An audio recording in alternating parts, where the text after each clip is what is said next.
તો ઓલે જેલમાંથી હામું ખુલ્લું પોસ્ટકાર્ડ લખ્યું. ઈ કે ગાંડી થામાં 20 વીઘાનું ખીજડાવાળું ખેતર આપણા ભાગમાં આવ્યું છે, એમાં હળની અણી નો અડાડશો. મેં જેટલા વર્ષ ચોરીના ધંધા કર્યા, માલ મિલકત આવ્યું એ તમામ એમાં દાટ્યું છે.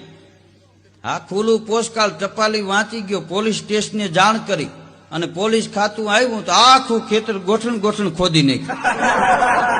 હા, ધ્રોખડીના ખેવડાના ગુંડા કાઢી નાખ્યા. ઓલી બાઈએ ટપાલ લખી કે તમે તો કેતા હતા ટપાલમાં લખ્યું તું ઈ કે ઈ ખેતરમાં હળની અણી નો અડાડશો, પણ ભગવાન જાણે ખાતાને કોણે જાણ કરી ખાતું આવ્યું, આખું ખેતર ગોઠણ ગોઠણ ખોદી નાખ્યું. અમે ચિંતામાં મુકાઈ ગયા છે કે હવે શું કરવું. તો ઓલે હામી બીજી ટપાલ લખી કે ખોદી નાખ્યું હોય તો કાંઈ ચિંતા કરવા જેવું નથી, વરસાદ થાય એટલે બાજરો વાવી દેજો. જેલમાં બેઠા બેઠા ખાતા પાસે ખેતીયું કરાવે. આને કઈ મોંઘવારી